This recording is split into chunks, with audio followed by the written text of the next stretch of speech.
My story started, I would say, about 3 years ago. I'm currently 41, and when I was around 37, I found myself surrounded by a group of women who I just knew had something inside of them that I didn't have, but I really wanted, and I couldn't really see it at the time, but I could feel it, and I really desperately was seeking for that. And what I was really lacking in my life was a level of intimacy with people that was really holding me back from finding my true identity. I had just been raised in an environment where, my parents were divorced, and I was tossed back and forth a lot, and I traveled a lot. I was 4 years old when I was put on an airplane by myself.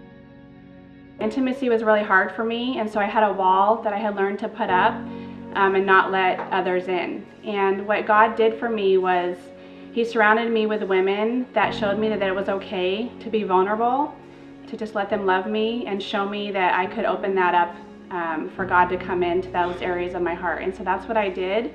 It's been absolutely amazing for me.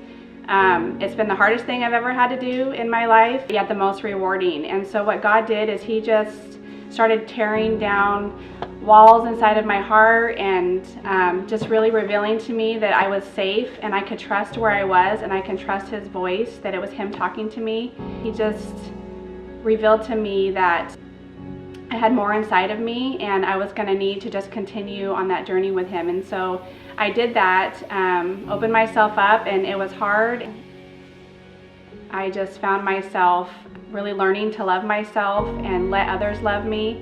And through that, I started with intimacy, and that led to identity. And He just really, one day I remember specifically asking me to write down all the things that I loved. And I did. I made a whole list of all the things I loved. I started with my family and Him and Jesus. And He asked me for 4 days straight, what do you love? And I mean, it went all the way down to silly things, avocados. And I ran out of things to write down.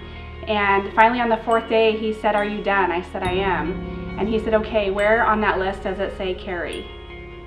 And I realized that it didn't. I didn't have myself on that list anywhere. And He said, you need to understand how much I love you. And if you can't understand how much I love you, then you're not really understanding the level of love that I'm trying to teach you, that I was teaching you through intimacy. And that was so eye-opening for me. It was shocking for me to hear that.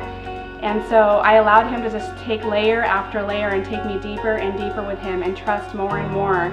And through that process, that's where I saw my identity. That's where I saw Him come into areas of my life and show me who I was, to show me areas that I was beautiful and I was brave and I was bold and I was strong and confident, and who He created me to be, and how I could use those things to then turn around and help other women and other people find their identity as well. And then that process just led to kingdom authority, and I'm learning that right now. He's taking me on deeper levels of what that power looks like, what it looks like to be seated in heavenly places, to be seated with Him and have authority to then operate in who He's called me to be. And so I think it's forever going to be a process and be a journey, but I can tell you that today I am not the same woman I was 3 years ago. The way that I love people and just allow people to come into my heart and be vulnerable and hug me and laugh with me and all of that is, it's forever impacted my life, and I love every second of it, and I just can't wait for more of it.